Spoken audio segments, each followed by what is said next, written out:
In today's video, I'm going to teach you how to create a search box in Microsoft Excel. In this walkthrough, we're focusing on the quickest and easiest option available in Excel, using the built-in search feature, also known as Find. This is a great method when you don't need to build a custom search tool into your spreadsheet and simply want to locate specific text, numbers, or values inside your worksheet.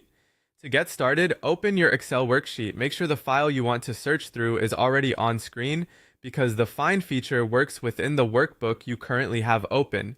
This is especially useful if you're working with a large data table and don't want to scroll manually through rows and columns trying to spot one item at a time. Once your worksheet is open, press Ctrl and F on your keyboard. This opens Excel's built-in Find tool. You'll usually see a small search box or dialog appear where you can enter the word, number, or value you want Excel to look for. This feature is designed to save time and help you move directly to the information you need. Now type in the word or value you want to find. Be as specific as possible so Excel can narrow down the results more accurately.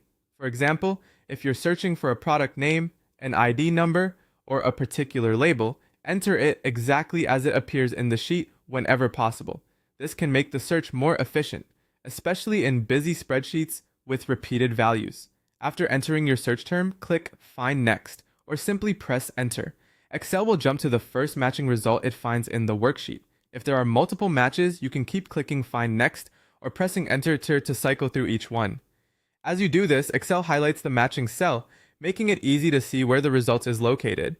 This is the simplest way to create the effect of a search box in Excel without adding formulas, filters, or extra tools.